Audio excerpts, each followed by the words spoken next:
Thank you, thank you. Welcome to the American Association for the Advancement of Science, or AAAS as we call it, and welcome to our kickoff event for the historic March for Science tomorrow. I'm Celeste Rolfing. I'm the Chief Operating Officer here at AAAS. It's my distinct pleasure today to introduce our speaker, Dr. John Holdren. John is the Teresa and John Hines Professor of Environmental Policy at the Kennedy School of Government and a Professor of Environmental Science and Policy in the Department of Earth and Planetary Sciences at Harvard University. In 1995, John gave the acceptance speech for the Nobel Peace Prize on behalf of the Pugwash Conferences on Science and World Affairs, an international organization of scientists and public figures in which he served in various leadership positions. More recently, for the last 8 years, John was President Obama's science advisor and director of the White House Office of Science and Technology Policy, where he was my boss for a while. John is the longest-serving presidential science advisor in the history of the position. His portfolio included all science and technology issues, including economic competitiveness, public health, energy and climate change, STEM education, the space program, homeland security, as well as coordination of research and development funding and advancing scientific integrity and openness in government. John is also a member of the National Academy of Sciences, the National Academy of Engineering, and is a former president of the AAAS. Please join me in welcoming Dr. John Holdren.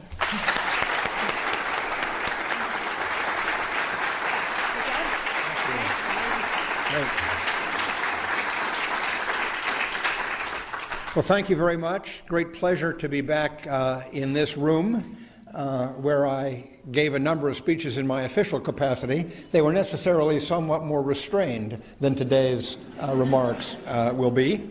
And I want to stress, therefore, at the beginning that AAAS bears no responsibility for the content of my remarks, nor do the other institutions named here. I am now a free person, able to speak my mind, as you will see. All right. I start with something that shouldn't have to be explained, but one of the purposes of the Science March tomorrow, I think, is to make sure that the wider public, and to the extent possible, our policymakers understand why science and technology matter. And I'm not going to read you this list. You can read it faster than I can speak it, but the essence of the matter is that science and technology matter to virtually every other issue on the national and global agenda. These challenges that we face in all these domains cannot be understood, never mind surmounted, without very substantial inputs from science and technology. And of course, it is also the case that science and technology are one of the characteristics that really makes us human, characterizes us as humans: the excitement of discovery, the excitement of invention, and the determination to improve the human condition by bringing insights from this domain to bear. The federal government has important roles in science and technology, and again, this is one of the messages of the Science March, that science and technology will not flourish without the contributions of the federal government. Most basic research in natural and social sciences is done in universities, and it gets done largely with funding provided by the federal government. The federal government provides about 55% of the support for basic research in this country. Most applied R&D is performed in the private sector. About 70% of R&D in this country is performed by private firms, but the federal government has important roles in that, particularly in shaping policies that either encourage or discourage private sector research and development. In addition, of course, there's the whole domain of the application of science and technology to the provision of public goods.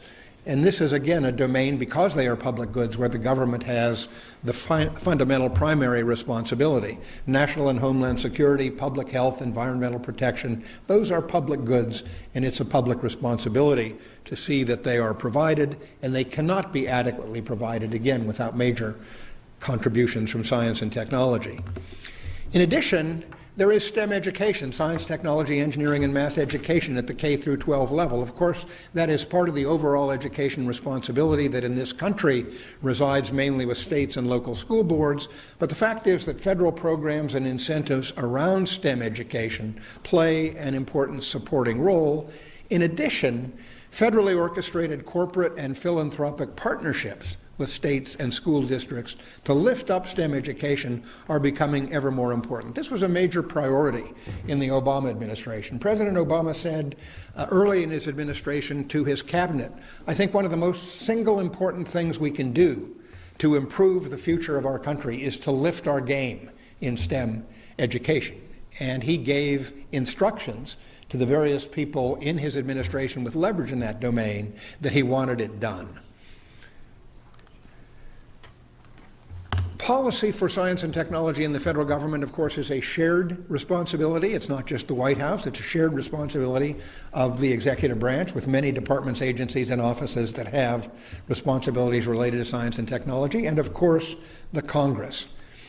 The overarching Congressional Science and Technology Authority sits in the House Science, Space, and Technology Committee, the Senate Commerce, Science, and Transportation Committee, the relevant appropriations committees and subcommittees, including many I'm not going to take the time to mention.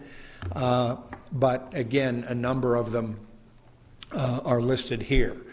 Science and technology is dispersed very widely across the federal government, both in the legislative branch and in the executive branch. And you get an idea of the range of executive branch science and technology actors in this slide, ranging from the Department of Defense, which includes DARPA, the Defense Advanced Research Projects Agency, and the National Security Agency, as well as the Director of Defense Research and Engineering. Health and Human Services includes not just NIH, but both the Centers for Disease Control and Prevention and the FDA, also science-heavy organizations, and so on down the list. And many countries have ministries of science and technology that try to concentrate a lot of this stuff under one minister. We don't. We have this dispersed model where the bulk of the science and technology talent is spread across the executive branch, but a relatively small Office of Science and Technology Policy in the White House tries to oversee it all and distill what's in it for the president and his senior advisors. And that's shown in this picture. The Center of Science and Technology Policy in the White House since the second Eisenhower term, where the Office of Science and Technology, OST, was initiated. Since 1976, it's been OSTP, the Office of Science and Technology Policy. OST had always been created by executive order. OSTP was created by statute in 1976. President Nixon had abolished the predecessor organization, OST, and the corresponding advisory committee, then called PSAC, the President's Science Advisory Committee, fired his science advisor because he didn't like the advice he was getting, and he liked even less that it had leaked. When President Ford came into office, President Ford understood that the institution would be more durable if it was created by statute rather than created by executive order, which each president has to reissue.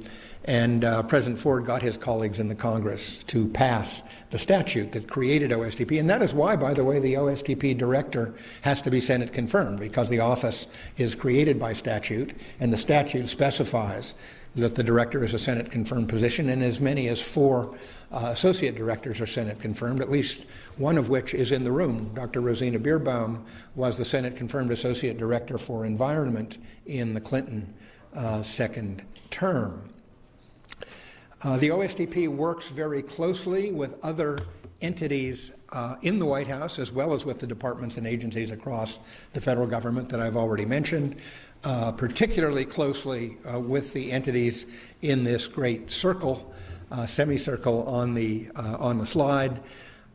One of the big responsibilities is to work closely with the Office of Management and Budget in developing the President's budget submitted to Congress for the science and technology activities of the government. And one of the things that is to be regretted about the fact that President Trump has not yet appointed a director of OSTP or a science advisor is that the budget that was released last month by the Trump White House understandably showed no sign whatsoever of any input from folks who understood science.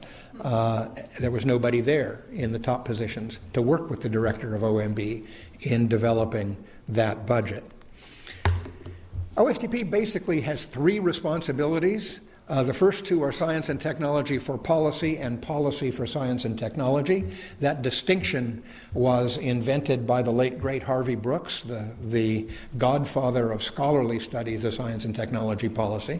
And the meaning, first of all, is that science and technology for policy means the advice that scientists and technologists provide to government leaders about how science and technology may be germane to the policy issues on their plates, whatever those may be. Again, whether it be economic policy or health policy or national security policy, it's desirable for the president and his or her top advisors to know what the relevant scientific and technological understandings are germane to that domain, and that's what science and technology for policy are about.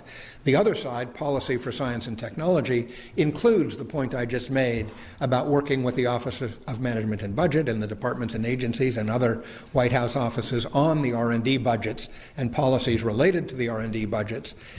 Also policies on STEM education, on tech workforce issues, interagency science and technology initiatives, scientific integrity and transparency, the use of science and technology to improve the operation of the government itself. All of those fall under the heading of policy for science and technology.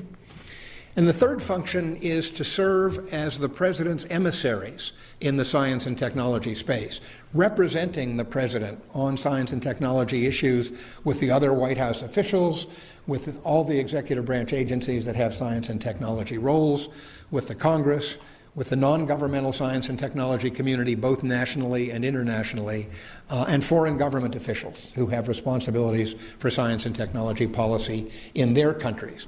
And these interactions are two-way streets. Emissaries, ambassadors are supposed to not only represent and explain the policies of their boss, but they're also supposed to collect insights from this wider constituency that may be valuable in the exercise of the president's responsibilities in science and technology.